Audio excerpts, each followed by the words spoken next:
Good evening, I'm Warren Grover. Welcome to the 50th public program of the Newark History Society.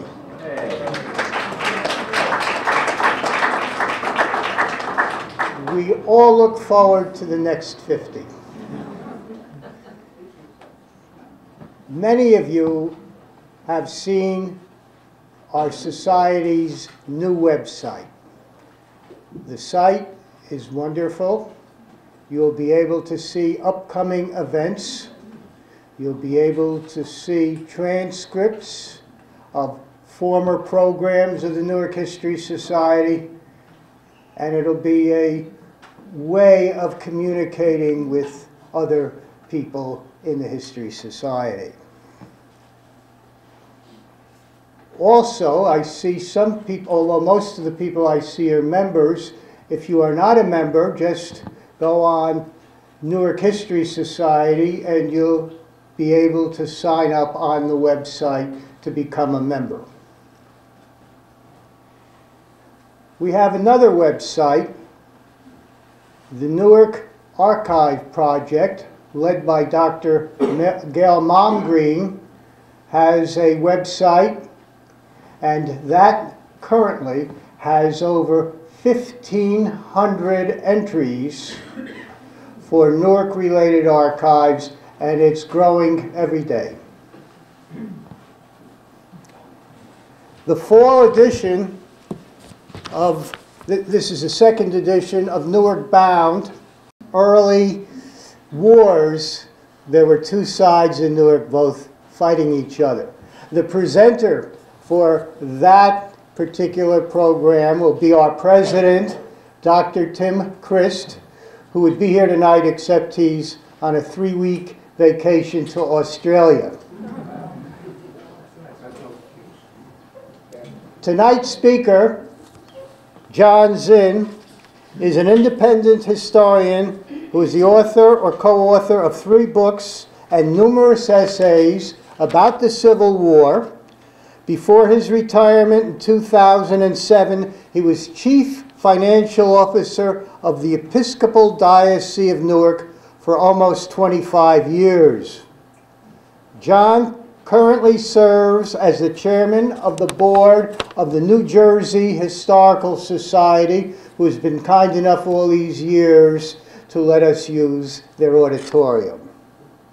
He is also chair of the New Jersey Civil War 150th Anniversary Committee. John and his wife Carol live in Verona, are the parents of Paul Zinn and the grandparents of Sophie Ann Zinn, aged 16 months. John?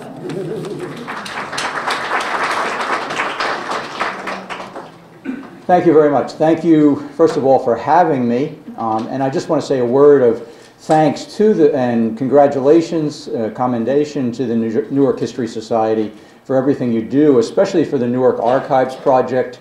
I've made some use of that. I expect to make more use of it. It's a wonderful contribution to anybody doing research on New Jersey history, and I really thank you for doing that.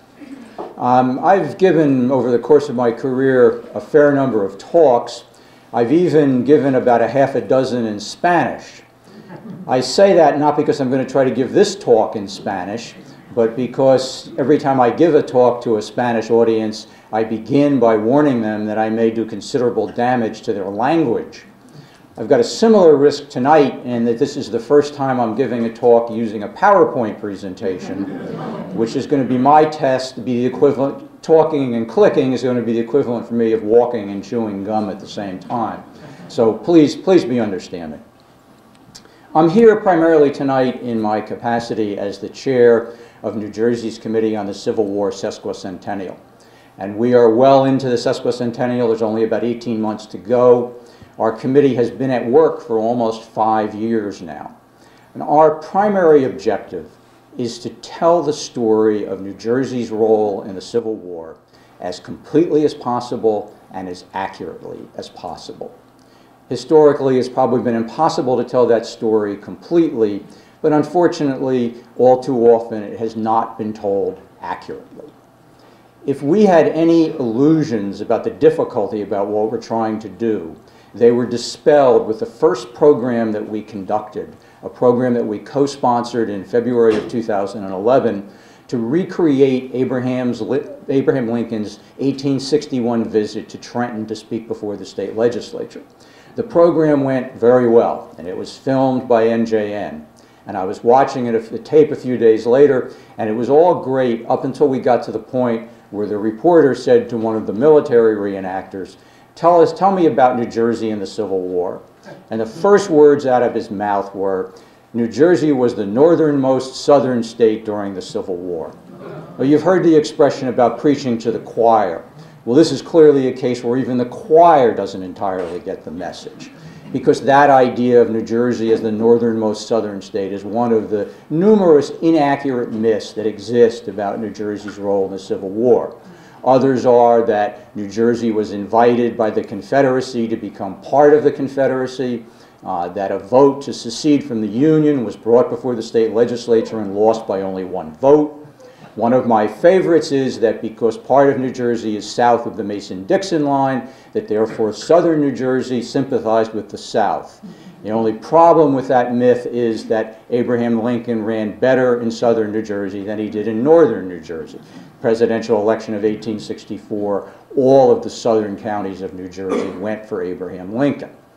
So you see something of what the challenge is. Now, there has been, I have to say, I'm glad to say, over the past 25 years, there has been some change in that. And many of these myths are being debunked and the story is being told more accurately.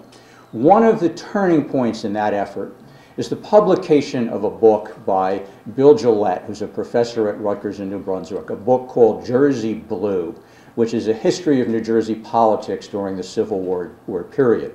And I've heard Professor Gillette speak about this book. Some of you may have heard him speak also. But basically, it took him 10 years to research and write this book because what he found was exactly the opposite of what he expected to find. He did not find any confirmation of these myths about New Jersey's sympathy for the Confederacy. In fact, he found that New Jersey was loyal to the Union, that in fact New Jersey's Civil War experience should not be compared with border states like Delaware and Maryland, but rather it should be compared with middle Atlantic states like New York and Pennsylvania.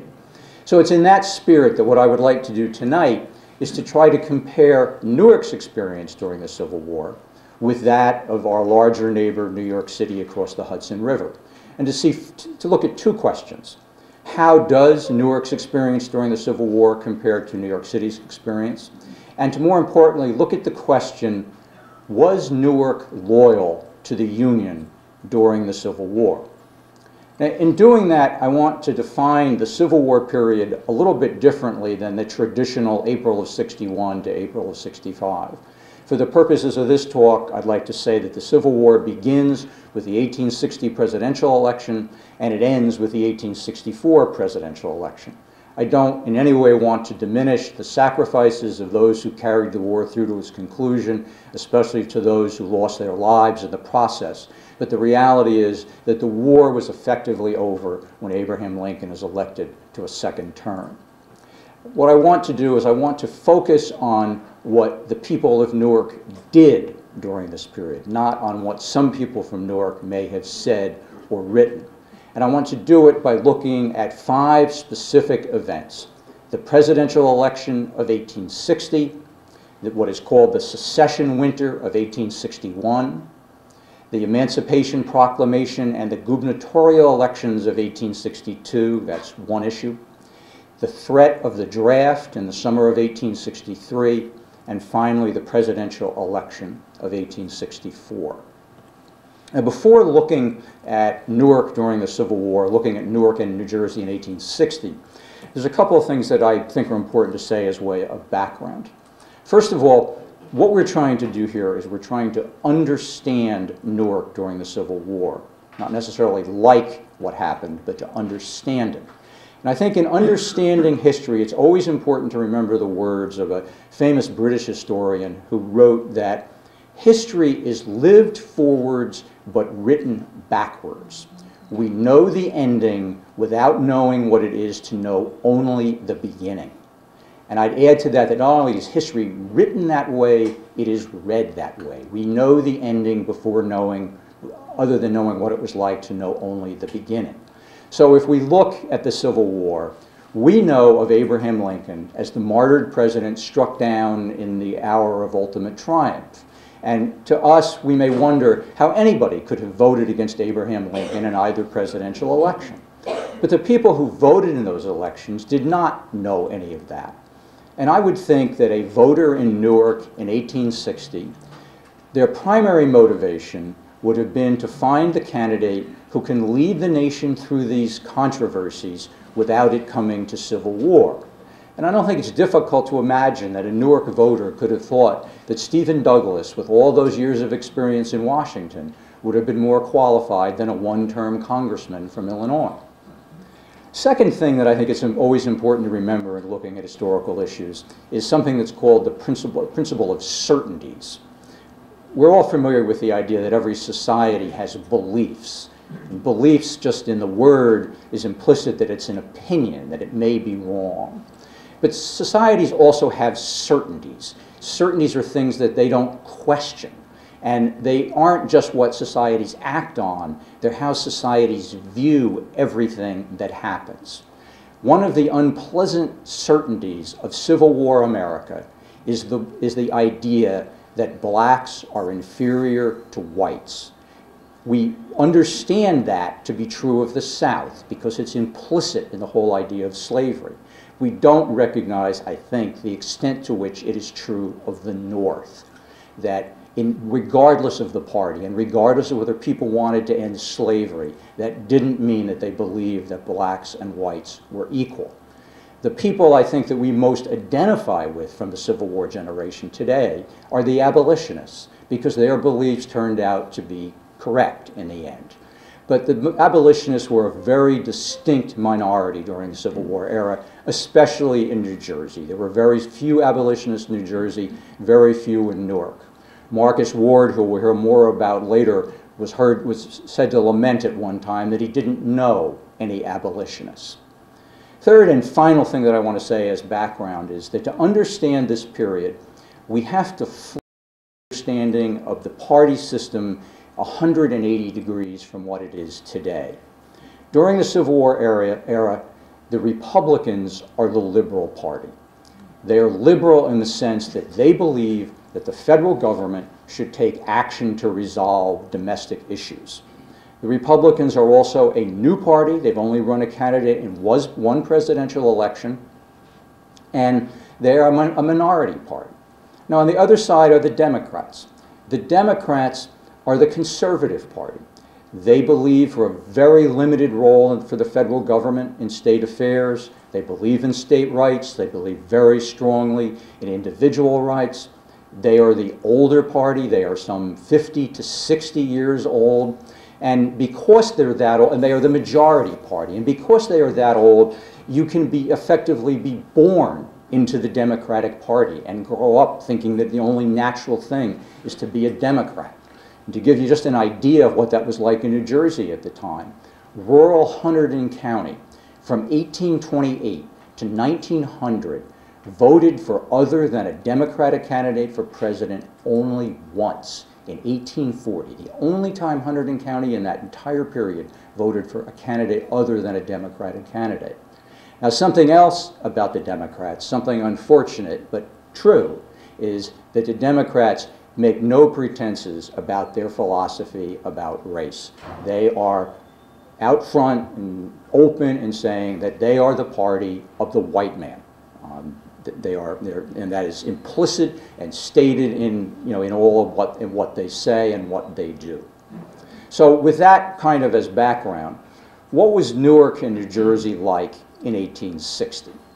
Well, New Jersey had a population of about 675,000 people. Of that 675,000, more than 25,000, about at the time of the Civil War. Newark is the largest city on average, about $300 a year, working in the many businesses in Newark, in the hat industry, the leather industry, shoemaking, carriage making. And as Newark has become industrialized in the first half of the 19th century, It's developed very extensive connections with the South, very strong economic connections with the South, to the point that literally at the outbreak of the Civil War, the Newark Daily Advertiser will have an article about the 1860 census results where they say that the value of Newark's manufacturing, true or not, that's what the people of Newark believed. They believed that it had very strong economic ties to the South. Now, Newark, in addition to being the largest city in the state, is also the media capital of the state. And that in media in those days means the newspaper. And it's important, first of all, to understand that newspapers at that time very different than they are today. A working definition of news, they were only 4 pages long. More than half of them consisted of public notices and advertisements, so there's very little room for news, especially for local news. And there is a Democratic newspaper and a Republican newspaper, and what they do is they hammer at each other every week about Democratic and Republican issues. Now, in Newark, there are, in fact, 3 newspapers. There are only 9 daily newspapers in New Jersey in 1860, and 3 of them are in Newark. The Newark Daily Mercury, the Newark Daily Advertiser, and the Newark Evening. It's the largest circulation of any newspaper in New Jersey, and unlike, it's the exception that proves the rule. It is a more objective newspaper. It is a Republican newspaper, but it's a Republican newspaper in much the same way that we could say today the New York Times is a Democratic newspaper. It supports Republican candidates, but it's not reluctant to express other opinions of its own. Democratic newspaper of the era. It was founded in the late 1850s to take the place of another Democratic newspaper. Pictured here is Edward Fuller, who is the editor of the journal during the Civil War. Fuller is from New England. He is a Democrat with a vengeance. He is an extreme Democrat. He will become an extreme peace or Democrat or Copperhead during the Civil War, and we'll have a lot more to say about him as we go on. The Republican newspaper, the Newark Daily Mercury, is edited, so he is out of Newark for most of the Civil War. In fact, the Mercury will go out of business at the end of 1863, probably because Congress is no longer there to edit it, but also because the financial backing has fallen out. And after 1863, the Advertiser is then the Republican voice in Newark. Newark is then a 2-city newspaper. Now, these newspapers are going to have a lot to say about the presidential election of 1860. And as I'm sure most of you, even Republicans and Democrats, that the federal government has no right to interfere with slavery where it exists. But there is tremendous dispute about the right of the federal government and the role in terms of slavery in the territories. The front-running Democratic candidate at the beginning of 1860 is Stephen Douglas, the senator from Illinois. And what Douglas says is that as a federal government, we don't tell new states what to do about all of their other domestic institutions, so why should we tell them what to do about slavery? Let them make their own decision, and to do it by a Democratic vote. And if you adopt the racist view that what blacks think doesn't matter, then that's the basis on which you go forward with that. Now, Douglas is therefore the front-running Democratic candidate, and his position has been the position in the Democratic platform in preceding presidential elections.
totally unacceptable to Southern Democrats because it contains the possibility that the people of the territory could vote not to have slavery. And the worst nightmare for Southern Democrats is a new state that by one vote votes not to permit slavery. Because as far as the South is concerned, slaves are property. We're American citizens. We have property rights. We can take that property any place in the Union that we desire. So the Southern Democrats come to the Democratic Convention in Charleston in 1860, determined that they will not accept a platform based upon popular sovereignty, and at all expense they will not accept Stephen Douglas as the nominee. The first issue that's voted on is the issue of the platform, and the Southern Democrats lose. And so they bolt the convention. And they form their own, they have their own convention, and they nominate John Breckinridge. He's from Kentucky. He's currently at that time, the Vice President of the United States, and he is the nominee of the Southern Democrats. There's another group of Democrats who aren't satisfied with either of those possibilities. And so they form the Constitutional Union Party, and they nominate their own candidate, John Bell from Tennessee. The Constitutional Union Party have no platform because they are for the Constitution and the Union. That doesn't take any more explanation than that. You'll see it takes a lot more explanation. Now, of course, as we know, the Republicans go into their convention. William Seward, senator from New York, outspoken opponent of slavery, is the front runner, but he is not the candidate. The candidate is Abraham Lincoln, a one-term congressman from Illinois. Okay? So that's where we are at the beginning of the presidential election of 1860. What did the Newark newspaper say about the presidential election? Well, first of all, the Advertiser is, of course, as a Republican paper, supporting Abraham Lincoln. Now, this ad is blown up significantly. If you were to look at the page of the newspaper, it's a very small blurb at the top of the page, and that's just kind of the understated way that the Advertiser operates. The Mercury, on the other hand, as a Republican paper, has a bigger ad, and you will note of interest, this is of interest, is that they list below the presidential electors. New Jersey had 7 electoral votes in 1860. Now, this leads to two things that are really important to understand. There are differences between presidential elections then and now. When we vote in a presidential election, and you go into the voting booth, you will see on the ballot that you're going to vote, for example, in the last election, you will vote for the electors' pledge to Barack Obama or the electors' pledge to Mitt Romney. But we don't know who the electors are. Well, in those days, who the electors were mattered, and so that they're listed. Secondly, when we go into a voting booth today, we then mark an official ballot saying who we're voting for. Well, there were no official ballots in 1860. What happened was that if you were a Republican, you wanted to vote for Abraham Lincoln, you went to Republican headquarters, they gave you a Republican ballot, and you took it and you turned it in on election day, and that's the way it worked. Now, it's very important as we look at the next slide in terms of how the Democrats operate in New Jersey in 1860. This is an election with 4 candidates, but that doesn't mean that 4 candidates are running in every state. You cannot vote for Abraham Lincoln in the southern states. It is more in the north, and especially in the mid-Atlantic states, where there are really 4 candidates on the ballot, especially Pennsylvania, New York, and New Jersey. Now, the Democrats in those 3 states are not stupid. They know that if there are 3 Democratic candidates on election day and 1 Republican candidate, that the Democrats are going to divide the vote and the Republican candidate is going to get in, and they don't want that to happen. So their strategy to that is something called fusion, and it takes a different form in each of the states. But what fusion means is that the 3 local parties, that is the groups supporting those 3 candidates in New Jersey, agree on a slate of electors, and they advise their supporters to vote for that slate. And if that slate were to be elected, then the electoral votes will be divided on a pre-agreed upon basis among the 3 candidates. And the idea is to throw the election into the House of Representatives. In New Jersey, The pre-agreed upon division was that if the slate won, Douglas would get 3 electoral votes, and the other 2 candidates would get 2 apiece. Now, this is the ad from the Newark Evening Journal, and Edward Fuller, in his inimitable fashion, is endorsing John Breckinridge, the ultimate Southern candidate for president. Okay? Then you see down below the electors. Now, if you just read that, you would assume that if you were going to vote, if you voted for those 7 electors and they won, all of those votes would go to Breckinridge. But that's not correct. That's the fusion slate. So if you voted for those 7 electors, the votes would, and they won, the votes would be divided on that basis. It's more than a little bit questionable approach, in my opinion. So what happens when the votes are finally counted in Newark in 1860? Well, these are the results for Newark itself. The 7 up top in bold, that's the fusion slate. And they carry Newark by about 1,100 votes. And down below are the Republican slate. Now, I should just mention one other thing. Douglas signs on to the fusion approach very late at the end of October. And so in New Jersey, there also, some of the Douglas electors run on their own, just to make it a little bit more confusing. This is what happens statewide.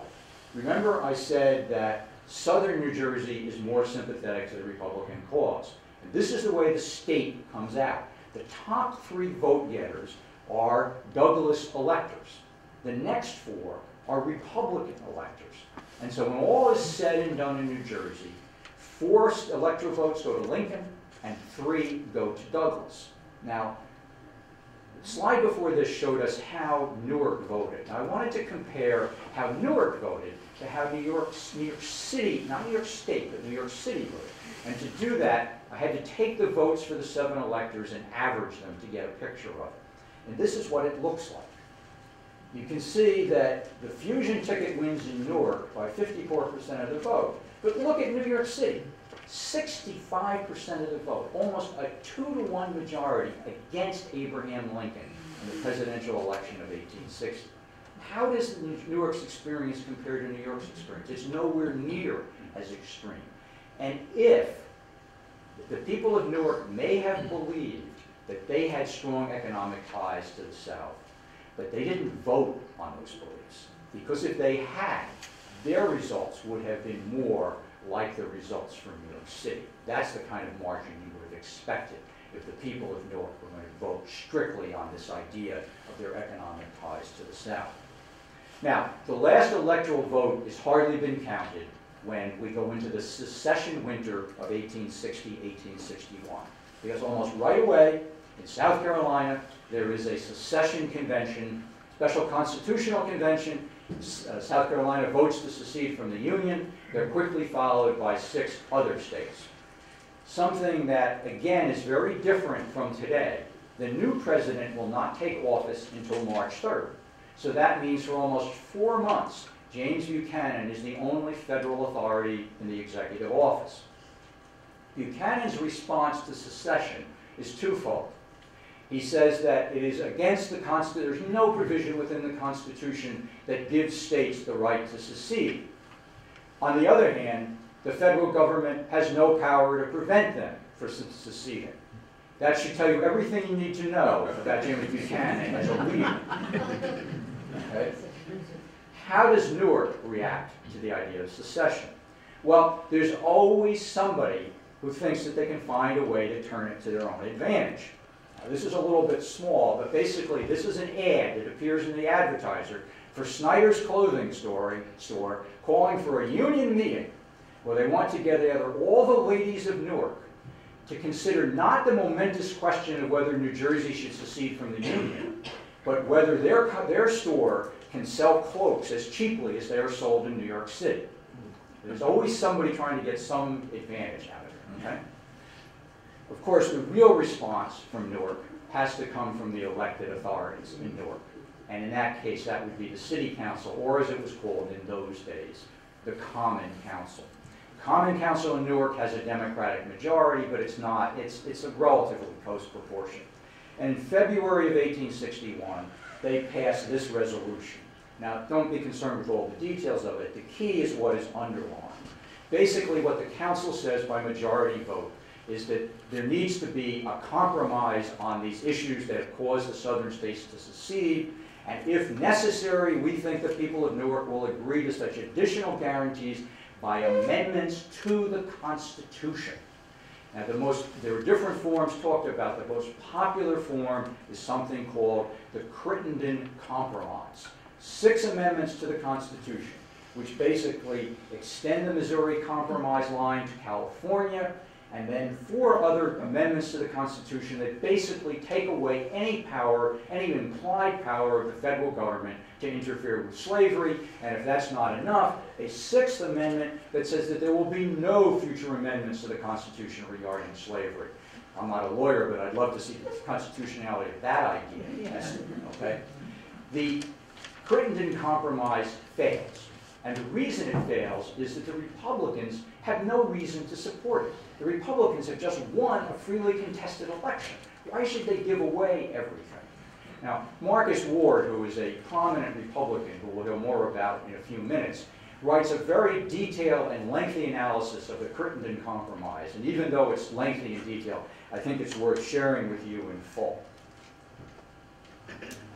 Where's the compromise? There's no compromise in that. That's heaving into the South. That's what that's about, and that's why it doesn't go ahead.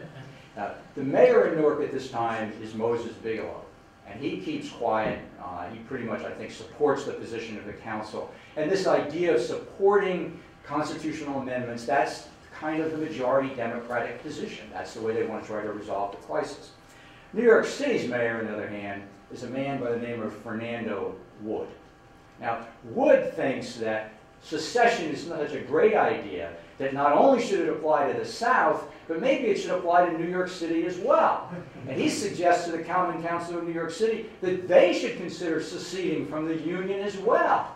And so they can separate from both parties and operate as a free state and make all kinds of money by trading with both of them. So obviously a much more extreme position than anything that comes out of New York.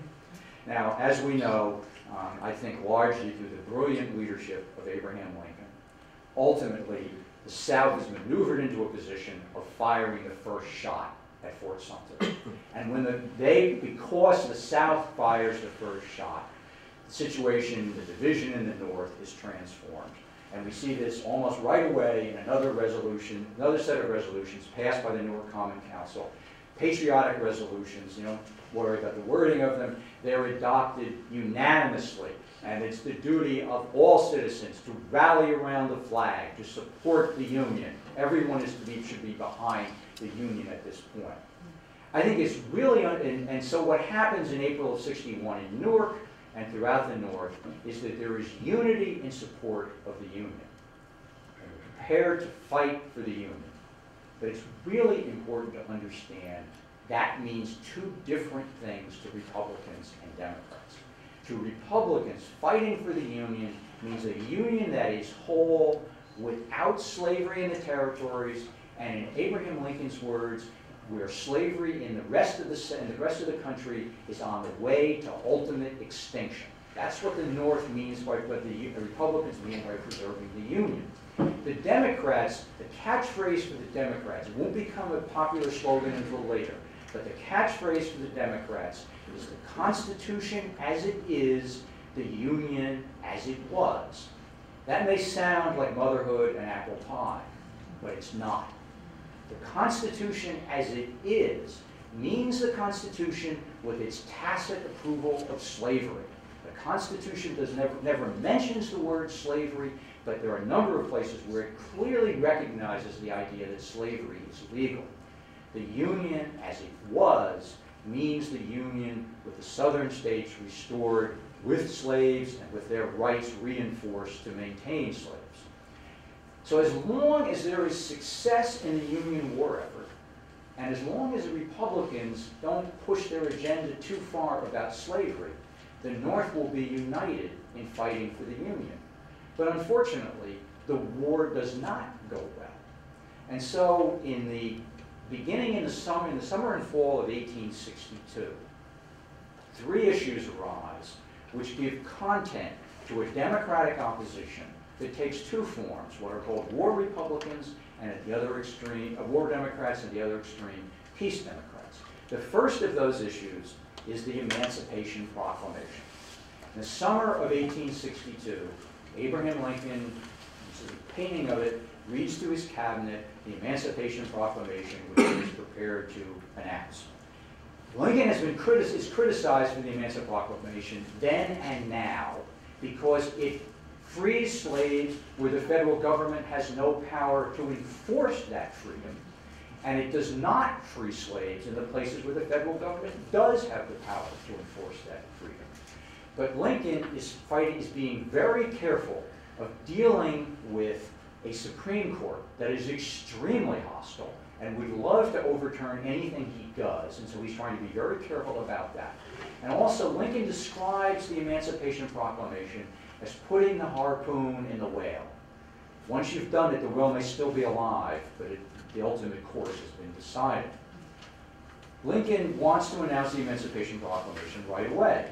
William Seward, who you see there sitting there in profile, says that if we do it now, when we're not winning any battles, it will be seen as an act of desperation. Let's wait and see if we win a battle, or when we win a battle. So Lincoln agrees. September of 1862, George McClellan and the Union Army gives Lincoln a partial victory at Antietam. I think if McClellan knew what he was doing, he would have cut off his right arm instead of giving Lincoln that kind of a victory. Lincoln releases the Emancipation Proclamation, as my wife pointed out to me on the way down here. It was 151 years ago, a day or so ago, the Emancipation Proclamation is announced. And it is published in full in each of the 3 Newark newspapers, but their reaction is very different. The New York Daily Advertiser says that it is a natural sequence to implementing some confiscation acts passed by Congress. And they used the words moderate and conservative. In the 1860s, everybody's trying to fight over who's more conservative. And so the Advertiser is saying the president's being very conservative, very moderate in doing this. The Mercury doesn't share that view. The Mercury is a Republican paper, and they knew full well what's going on here. It's a new era in the history of the war. The war is now about fighting against slavery. And more seriously, those who object are at least the ally of those against whom it is directed. Take heed, Newark Evening Journal. If you oppose this, you're opposing the war. And the South has to make a choice. The Journal, of course, sees it from an entirely different point of view, caused by abolition fanaticism. And that's what everybody wants to avoid, is the tag of being called an abolitionist. Typical Democratic argument. The Constitution does not give the president the power he claims. And an extreme Southern position. It hints at and countenances Negro insurrection, the ultimate fear of the South, slave rebellion. The Journal concludes its report by saying that the upcoming elections will be a referendum on this Emancipation Proclamation. Shortly thereafter, 6 weeks later, there are congressional elections, and in New Jersey and New York, there are gubernatorial elections. Lincoln, I think, deserves a lot of credit for the political courage of announcing the proclamation then, instead of he could have waited 6 or 7 weeks until after the election. He does not do so. The Republicans lose seats in both House and the Senate. They still keep their majorities, but they lose seats. But what I really want to look at are the gubernatorial elections in New Jersey and New York, as how they are reflected in New York and New York City. There are 2 leading candidates for the Democratic nomination in New Jersey. One is Theodore Runyon, who is a Newark man. He's here in the uniform of a Civil War officer because he commanded the New Jersey Brigade of the State Militia in the first 90 days of the Civil War. He returns to Newark after that and is very much a war Democrat. The other candidate is Joel Parker, a prominent lawyer from Monmouth County, very highly respected by both Republicans and Democrats. Takes no position on the Emancipation Proclamation, mildly anti-abolitionist. He ultimately will get the Democratic nomination. He will be opposed by a favorite son from Newark, Marcus Ward, a wealthy Republican businessman who not only supports all the Republican causes, but really gets involved in supporting the Union soldiers from Newark. There is founded in Newark a very highly regarded military hospital that bears his name.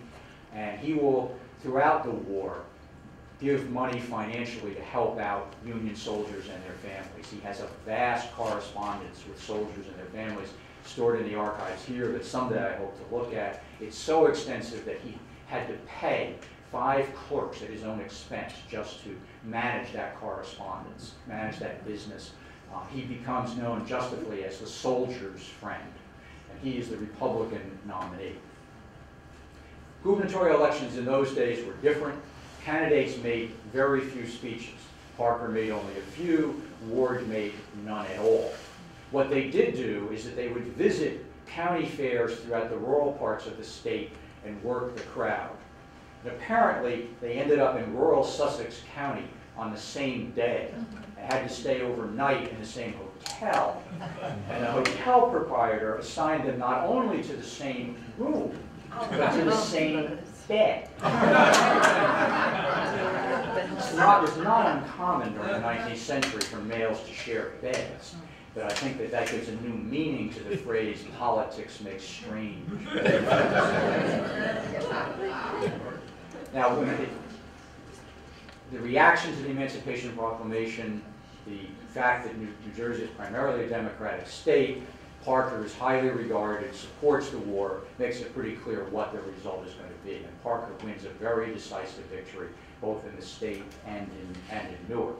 Here is the vote in Newark. You see it's a clear, even though Ward is from Newark, it's clearly a decisive victory for the Democrats. But look at New York City, where there was another gubernatorial election, where Seymour, the Democratic candidate, who openly opposes the Emancipation Proclamation, gets an even bigger percentage of the vote. So no matter how extreme New York's experience may have been, it's not as extreme as that of New York City. The Emancipation Proclamation is the first issue that starts to create this division within the North and division within the Democratic Party. The second comes in the summer of 1863. When we think about the summer of July of 1863 today, we think about the battles of Gettysburg, the Union victory at Vicksburg, turning points in the war. People of Newark were concerned about something else. They were concerned about the threat of the draft. In 1863, things are not going well in terms of meeting the manpower needs of the expanding Union Northern War effort. The response of the federal government is to pass something called the Conscription Act of 1863. The Conscription Act of 1863 takes a carrot and stick approach to the problem of getting sufficient men into the military. The carrot is the form of bonuses or bounties, additional payments of money for volunteering. So a married man with children, with prior military experience, can get a bounty of $600, which may not seem like a lot of money to us, but the average working man made $300 a year. So it's twice a year's wages. And if somebody took advantage of that, they would enlist, get something of it down, and the rest paid over the 2 to 3 years of their enlistment. That's the carrot. The stick is the draft. A draft affecting all men ages 18 to 40, married or single. Draft quotas assigned based upon population, so that Newark will have the highest quota in New Jersey, just over 900 men out of a total quote state quota of about 700 men. If you're unfortunate enough to be drafted, you have 2 escape hatches. One is you could pay a commutation fee of $300 that gets you out of that draft, or you could hire a substitute to take your place. The purpose of the commutation fee is to set a ceiling on the cost of a substitute. Today, the idea of the commutation fee and the substitute would be very controversial. It would spark the idea of rich man's war, poor man's fight. That's not what's controversial in 1863. What's controversial is the draft itself. The first step in the draft is for representatives of the Provost Marshal's office to go through the residential areas of Newark and to register those men who are of the appropriate age. And in some of the working class neighborhoods of Newark, they are stoned by the residents. Not a good start. The draft is not implemented simultaneously in every state. And so in a Saturday in July in mid-1863, they begin to implement the draft in New York City by drawing the first names. And it all goes pretty peaceably. But then Sunday is day of rest. They don't do anything on Sunday. Monday, however, serious problems break out. Mobs incited by firemen, New York City firemen, who thought that they were going to be exempt from the draft but aren't, start riots in the streets of New York City. And ultimately, as I think we know, we have the New York City draft riots of 1863, which reached the point that they ultimately cost over 100 lives, about $1.5 million in property damage. And it is only when Union troops that had been withdrawn from New York City to go to Gettysburg are brought back that order is restored in New York City. But what about what happens in Newark? Well, Edward Fuller, always anxious to be helpful, on that Monday that the riot, didn't know about it, it happened, on the day the riots break out in New York City, writes an editorial called Conscription, the Press Gang. And he creates a verbal picture of young men in Newark being dragged away from their families in chains, taken to the South to fight to free the slaves, and their reward if they're not killed is that the slaves will be liberated and come north and take their jobs. The draft is not popular in Newark either. That same night that the riots break out in New York City, a crowd gathers at the intersection of Broad and Market Streets in Newark. At the beginning, they are debating the draft, but then supposedly a man with traitorous proclivities says that the mob should go to the offices of the Newark Daily Mercury, the Republican newspaper, which you can't see in this picture, and hold them accountable, as it were. And the crowd does that. The crowd goes there. Ultimately, there's a charge to rush the offices. They rush the offices, they damage the door, but some strategic work by a few well-placed policemen save the door and stop any damage or any rushing into the Mercury offices. The crowd then decides they're going to go north to the home of Elias Miller, who is the provost marshal for Newark, who lives about 3 blocks north of here on Fulton Street. Fortunately for Miller and his family, by the time the crowd gets there, his friends have got him and his family out the back door of their house, and they stay behind to guard the house in case there's any violence. By the time the crowd gets there, they're down to 200 to 300. It's raining hard, and so the crowd disperses. The next night, a larger crowd gathers again at the same intersection of Broad and Market Street. Mayor Bigelow had been out of the city the day before, but now he's back, and he and Theodore Runyon address the crowd. Runyon says that, typical Democratic response, the draft is unconstitutional, but I will not tolerate violence. And so Runyon says he's going to go to Trenton the next day, and he's going to meet with Governor Parker and see what can be worked out. 24 hours later, he's back. And he says that Parker assures him that he's going to try to reach a compromise with the Lincoln administration. And Parker does just that. The compromise is that New Jersey and Newark has 30 days to raise their quota through volunteers. If they don't raise the quota through volunteers, then the draft will be implemented. The enlistments in Newark, the volunteers, could go into any Union regiment. But by coincidence, a new regiment is being formed in Newark, the 33rd New Jersey. And so it seems only logical to focus the efforts on getting Newark men to enlist in the 33rd New Jersey. Now, in spite of the pleas of the city council, young men don't seem to be doing this. And so the Common Council is in a tough place. On the one side, they've got the electorate, who've made it very clear they don't want the draft. On the other side, they've got the federal government, who made it very clear they're going to get their soldiers one way or another. How do you motivate young men to do something that they've thus far shown no inclination to do on their own? Well, a lot of things have changed in 150 years, but money as a motivating factor is not one of them. And so they come up with the idea that they're going to do the same thing. They're going to add additional bounties. They're going to pay an additional $200 to every young man who enlists in the Union Army. And in the debate before the Common Council, one councilman says that he's heard that some of the veterans have said that they don't like the way the federal bounties work because they're paid gradually over your term of your enlistment. And so the Common Council gets the bright idea, we'll pay our bounties on enlistment. You can enlist, collect your $200. Bad idea. It may create an incentive to enlist.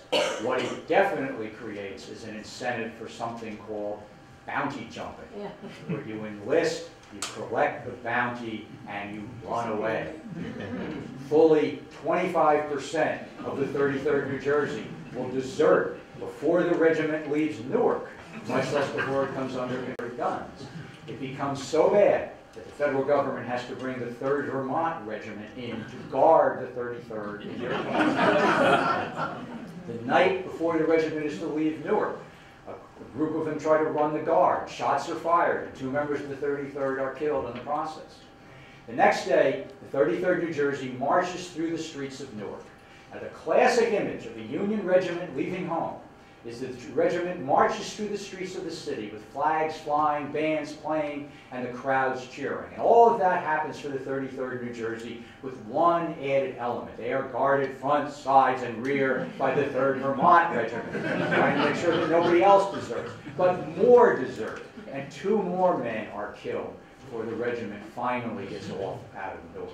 Now, the regiment, 33rd New Jersey, just to continue the story for a moment, goes to Virginia, and they join the 11th Corps, which is very appropriate because the 11th Corps, a few weeks before at Chancellorsville, had disgraced themselves by running away. They hadn't done much better at Gettysburg. So in the end of September, the 11th Corps, including the 33rd New Jersey, is sent out to Chattanooga to reinforce the forces around Chattanooga. Hopefully, I think the idea is that maybe they would guard the railroad and be out of everybody's sight for the rest of the war. However, the point that I think is most important in looking at this is that look at the experience of Newark compared to the experience of New York City. In New York, now one thing New York City did better. New York City dealt with this issue of the volunteers by agreeing that they would pay the commutation fee for anybody who was drafted, rather than paying bounties that might lead to desertion and that kind of thing. But look at the difference. 100 killed. $1.5 million in property damages compared to the lives lost in the 33rd, which are only tangentially related to the draft, and property damage of maybe $50. Obviously, the situation in Newark is markedly different. This, just to show you, is a recruiting ad that appeared in the Newark newspapers for the 33rd New Jersey during that period of time. So that's the second of those. That again is the whole issue of the draft is something that adds fire to the Democratic Party in terms of their opposition to the Lincoln administration to the war.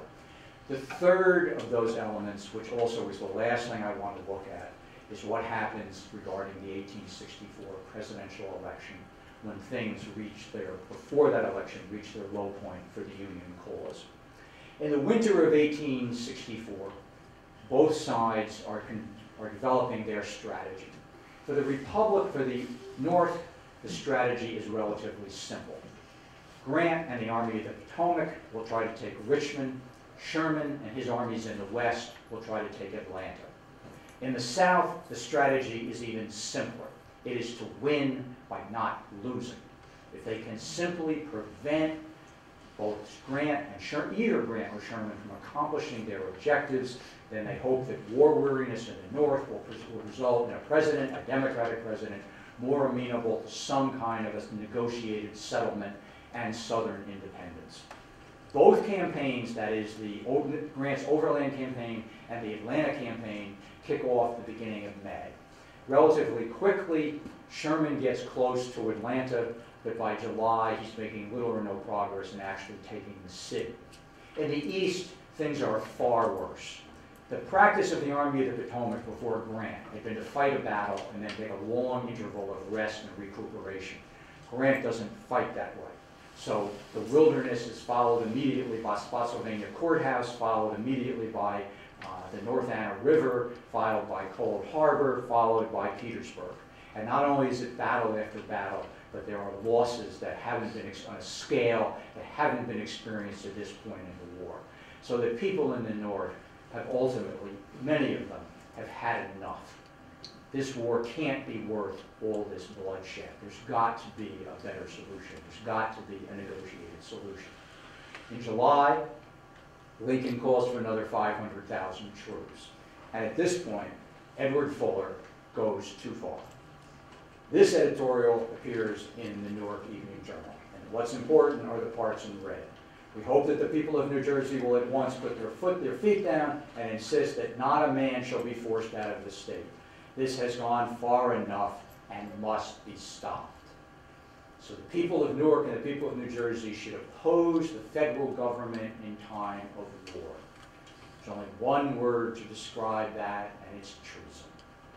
And so Fuller is arrested for treason. The federal government is not stupid. They have no intention of making Fuller into a martyr. And so he is released on bail for trial at some future date. In August, things are so bad that Lincoln considers, but does not initiate, two ideas that could have led to a negotiated settlement bringing the South back into the Union with slavery. By the end of August, when the Democrats meet in their convention, they believe that triumph is to be theirs. The Peace Democrats had such power in the convention that they are able to dictate the platform. And so the Democratic platform provides for an unconditional armistice with all issues to be resolved by negotiation. And the Democrats nominate George McClellan, who happens at that point in time to be living in New Jersey. McClellan accepts the nomination, but rejects the party platform. But in a few minutes, it's not going to make a lot of difference. Clearly, Grant is not going to take Richmond before the election. So the only hope left is will Sherman take Atlanta.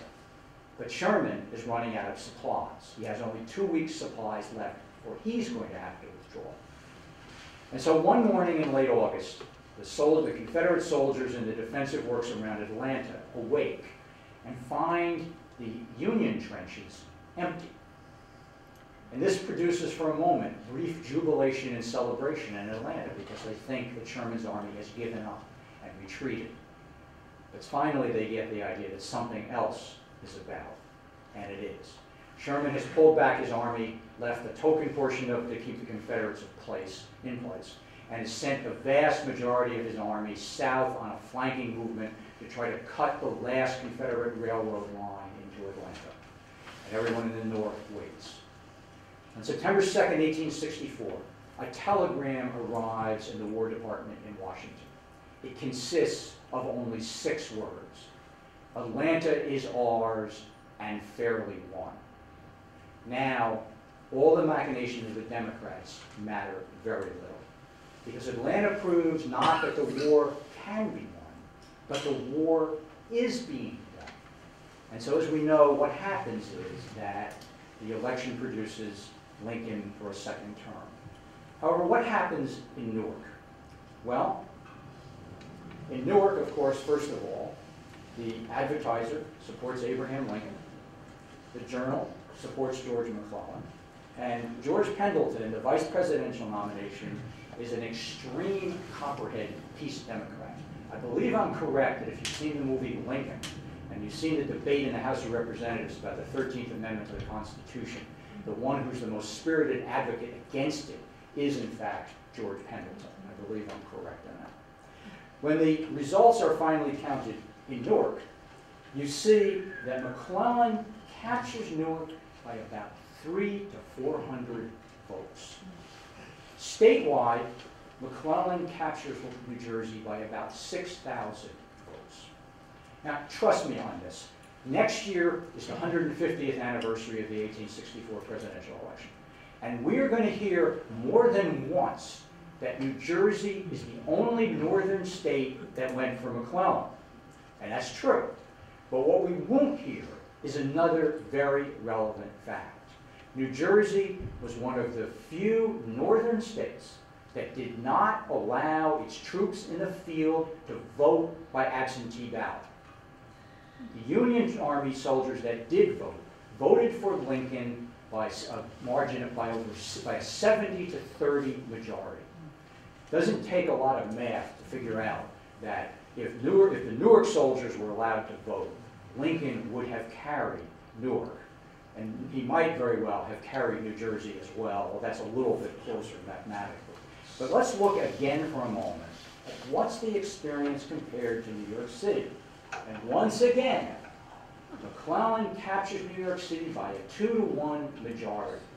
Lincoln only wins New York State by 6,000 votes, and most of those votes come from St. Lawrence County in upper New York State.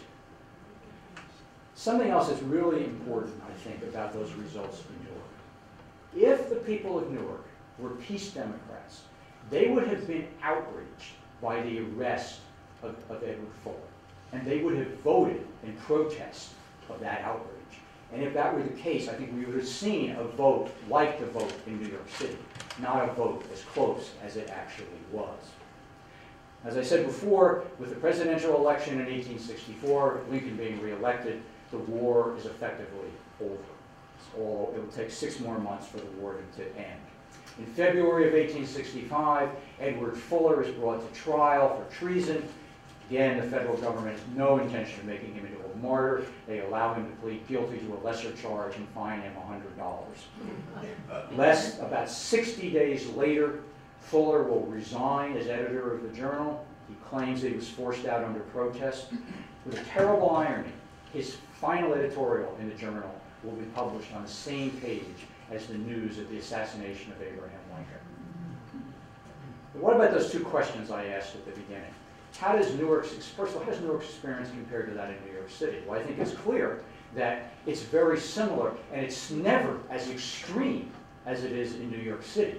But yet, for some reason, Newark, as well as the rest of New Jersey, has gotten a very inaccurate description of what's happened here.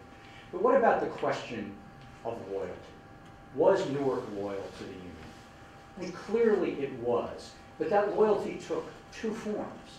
It took the form of the Republican loyalty to a new nation, a new birth of freedom that Lincoln talked about, the one that finally prevailed, and we're really glad that it did. And the other form was the Democratic loyalty to the Union, the Constitution as it is, the Union as it was. We may not like that. It isn't very likable. But the point is, it's loyal. That's not what the Confederacy was fighting about. The Confederacy wanted independence. The Confederacy wanted no part of what the Democrats were offering in terms of the Constitution as it is and the Union as it was. Now, this talk has focused intentionally pretty much on the political side of things. But in any war, a war is only won when the civilian side does its part and the military side does its part. And I've come to believe that when we're talking about what soldiers do in wartime, it doesn't matter why they went to war. It doesn't matter how they got there. What matters is what they do when they're there, especially that they stay there as long as they're needed. And a perfect case in point of that is the 33rd New Jersey. Now, I was talking a little bit tongue-in-cheek when I talked about them being sent out to guard the railroad. Because what happens, in fact, is that the 33rd New Jersey is part of all the great campaigns of the West. The battles for Atlanta, the battles for Chattanooga, the March to the Sea, the Carolina campaign, and above all, the Atlanta campaign, where one of the most decisive campaigns in the Civil War, where battles that today people don't remember at all, battles like Pine Knob and Peachtree Creek. The young men from Newark in the 33rd New Jersey fought and died for the Union cause. On September 9th, 1864, a year to the day after the 33rd New Jersey left Newark, a young officer from the 33rd New Jersey wrote to the Newark Daily Advertiser, and he proudly began his letter by saying, "The long campaign is over. The victory has been won. The sacrifices have not been in vain. And the old flag floats over Atlanta." Less than 7 months later, the old flag will float not just over Atlanta, but from sea to shining sea.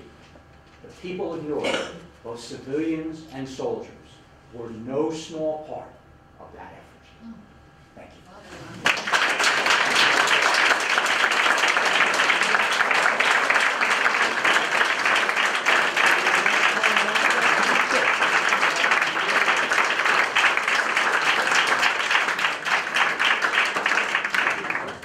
Thank you. I'll be happy to try to respond to questions or comments.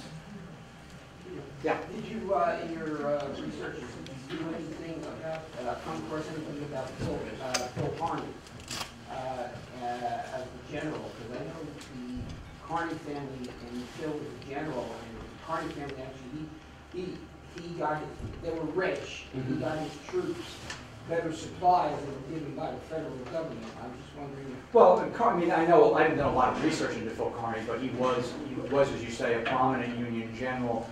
He commanded the 1st New Jersey Brigade, ultimately rose above that, and was killed at the Battle of Chantilly, September 1st of 1862. Our committee had representatives there for the 150th anniversary of the Battle of Chantilly. Some of his letters are on file here at the Historical Society, including a letter of condolence written to his widow by Robert E. Lee.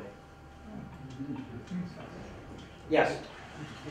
The percentages of the vote out of New York City, how do you account for that? Is that a cultural, do you think that was a cultural or an economic? Well, it's a couple of things. It's first of all that the urban areas in the north are democratic areas, and they've grown up as Democrats. I mean, it pervades who they are. That's number one.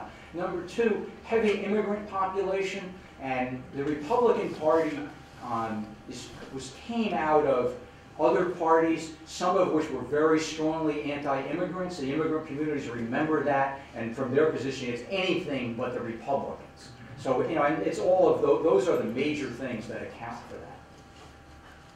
For some reason, what surprised, I don't know if it surprised me or not, that's accepted as a matter of course for New York City. Not a lot said about it. But, you know, New Jersey is considered to be, you know, the northern, or southern, all that stuff. Yes? Yes, that was a very interesting presentation. What I would like to know is, I'm just curious, were there any people in Newark who did sympathize with the South, and B, if anyone actually got down south to fight for the Confederacy? I'm just curious. Sure. No, there definitely were people who sympathized with the South. Edward Fuller, the editor of the Newark Jail Evening Journal, more than sympathized. I mean, he takes a consistently pro-Southern position throughout the war, including let them secede if they want to. And that's the fact that he has a forum, I think, makes his voice more powerful than in fact it is. Now, did people from, there certainly were people from New Jersey who, I don't know about Newark specifically. There were people from New Jersey who fought for the Confederacy. In most cases, those are people who married into Southern families and were living in the South at the time of the war. There's certainly no record of, you know, a significant migration of people going south to fight for the Confederacy. I've never seen any evidence of that. Yeah. I'm always curious about the archives with the project. So, one question is, did you find out how many Newark residents didn't vote, period, in any of these elections that you use? Because I'm wondering how much the election results are a measure of the sentiment of the residents and how many residents, you know, when they voted. And then the other question is, in terms of your archive, were you primarily looking at the newspapers at the time? How much did you get from diaries and sources like that? And what do you think might happen if there were certain archives that you don't necessarily have access to that might have complicated the picture a little bit for you? Well, let me try to answer the second question That's first. fine. Sure. The original research that I did for this talk was based primarily on the contemporary newspapers and other research that I've done on the Civil War. I've written a book about the 33rd New Jersey, and so that's the original research. I didn't get beyond that into letters and diaries. That's more the kind of research you would do if you were going to do a book. If I could live forever, I might try to write such a book, but you know, I think what would probably emerge from more sources would be you would get more of the nuances of it, more of the feelings, and I think you would also, the beauty of contemporary sources is that it's the looking forward, not having the retrospective view. I think that's the kind of thing that you would get. Now, I'm sorry, what was the first question again? Just wondering if you knew how many people weren't voting. I don't. remember, first of all, that only men could vote. Only white men could vote. I don't know if there was any other restrictions on white males voting, but if there were 22,000 working men in Newark in 1860, and you know, it's probably, I shouldn't try to guess. I don't know the answer to the question. It's a good question, though. Yes? Did you find any indication of like divisions or differences among the various ethnic communities in Newark with regard to support or lack of support for the war? Different ethnic groups? Were there differences among the... Well, the immigrants, who are primarily the Irish, were opposed to the war. It would be the same view as in New York City. They're opposed to the Republican Party, they're opposed to the war, the Democratic stronghold. The Germans in Newark, I believe, were very strongly pro-union. Those are the only two groups that I'm really aware of. But the ethnic divisions are the same. They exist throughout the North, and they exist in Newark as well. Yeah. When you were talking about the troops and the raising of the quotas for the men, Right. there was some years back with the movie Glory, which was based about the first black unit Right. to fight for the Union. And you mentioned that there were 25,000 free black men or free blacks in New Jersey. New Jersey. Right. How many of those men did you come across, like from New Jersey, volunteer for that, all black Union unit in the war? Was that time? I don't know the answer to that question, but what I can tell you is this, that first of all, the regiment you're talking about in the movie Glory, the 54th Massachusetts, that regiment was formed under state auspices. After that, the all-black regiments were organized as federal units, U.S. colored troops. So other states like New Jersey did not get the opportunity to form an all-black regiment. Numerous men from New Jersey, black men from New Jersey, served in those colored units, federal units. There's a book by the name of Joe Bilby called Freedom for All, which is about New Jersey African Americans in the Civil War, and that could give you a lot more information about that.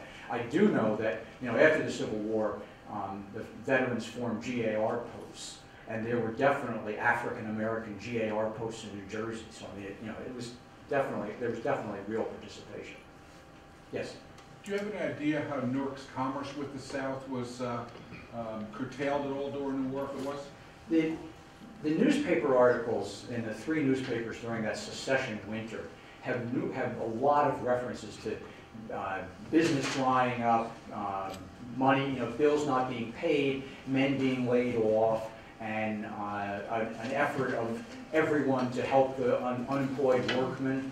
But I think what happens is that as soon as war is declared, the factories start filling orders for the Union war effort. And so that's a very short-term kind of thing. It's one of the reasons why it was hard to get volunteers, because people could get jobs in the Newark factory. So the short-term it was a very short-term economic impact. And what's in the papers is all anecdotal, so I don't really have it. I think, I'm too old to do a doctoral project, but a great doctoral project would be for somebody to really try to evaluate how true it is that Newark was so dependent on the South from an economic standpoint. All I've seen thus far is anecdotal claims. I've never seen any evidence to back it up, and I think that's a good question. Yes? Where do you think the myth came from?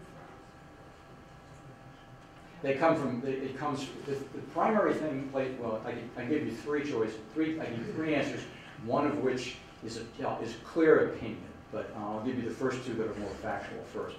A book was published in the 1920s called New Jersey Politics during the Civil War era Reconstruction by a man named Charles Knapp. And until Bill Gillette wrote his book, it was considered the last word on New Jersey during the Civil War. And it is a very negative picture of New Jersey, all the myths that I talked about. When Gillette did his research, he found that Knapp had looked at only a very few newspapers. It would be the equivalent of looking at the two newspapers, looking at one Republican and one Democratic newspaper, and that's all he'd look at. He didn't look at manuscript sources. He didn't understand the context of the Civil War era. And so pretty much everything in his book is, you know, is inaccurate. Who was he? He was a professor someplace, I'm not sure where. But, I mean, the book was written a long time ago. I tried to get a copy of it. It's not in print, and the Rutgers Library, somebody's borrowed it at the Rutgers Library. I couldn't get it from there either. The second thing is that in some places, so that's one part of it. Something that applies in, this isn't unique to New Jersey, but the Republican positions at the end of the war is that the Democratic position is unpatriotic. The Democrats are not loyal to the Union. Well, that rhetoric stuck. And so, you know, and New Jersey was governed by Democrats throughout most of the war. The Democrats, with that Union, the Constitution as it is, the Union as it was philosophy, basically committed suicide at the end of the Civil War. From the end of from 1856 to 1932, only 2 Democratic presidential candidates are elected. Now, I'll tell you the third reason why I think that myth has been accepted, and that's opinion. I'm going to quote Bill Gillette, but I agree with this 100%. This state has a tremendous inferiority complex about itself. And if you have an inferiority complex, you believe the worst things that people say about you. And I think that has a lot to do with it. Yes? Is it possible that, were the immigrants allowed to vote? You had to be a citizen to vote. So if they had not become a citizen, they could not vote. So it couldn't be because there were more Irish in New York City that it's so skewed? Well, no. You could be an Irish immigrant who's become a citizen, and therefore you're still voting. You're still angry about the way the Know-Nothing Party, part of which became the Republican Party, hated immigrants. It's not. It'd be impossible to know how. Maybe there are studies, but I have no idea how many of the immigrants had become citizens. But certainly there were a lot of Irish immigrant voters in New York City, and I would guess Newark as well. I would think, thinking about this a little bit more, that I'm thinking out loud, but I think that this is pretty reasonable.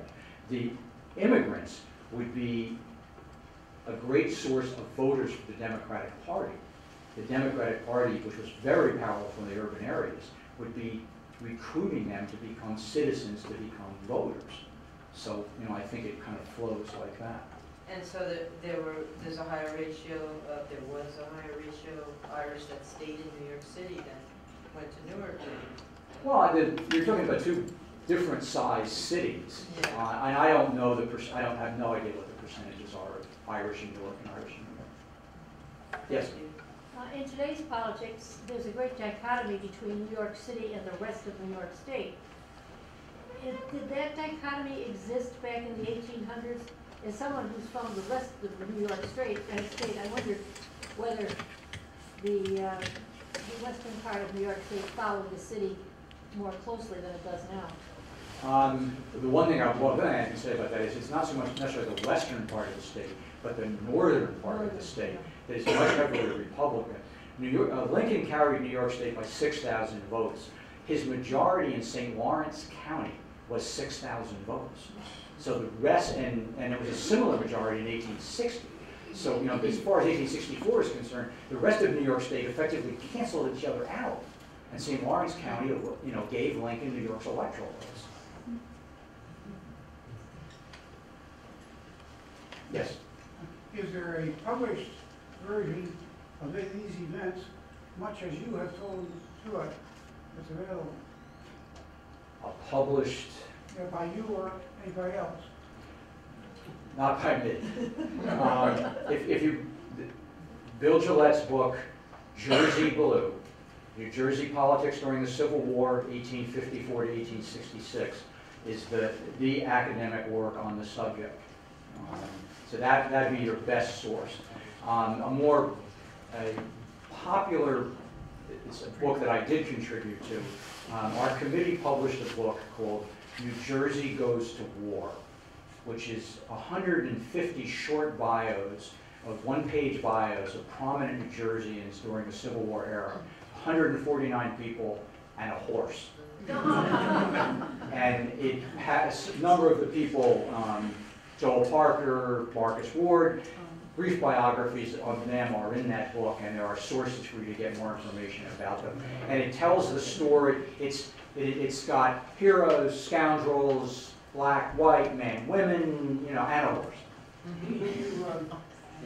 You mentioned Ward was the soldier's best friend. Right. You said he established a hospital. Ward Army Hospital. Yeah, because there was for many years on the Passaic River, off 21, it was a big building. Yeah. And used as a warehouse. Right. And I found out. It was a Civil War hospital. Yeah, and it burned down, unfortunately. It was sort of kind of made Yeah. historic site. Yeah. Okay, thank you all very much.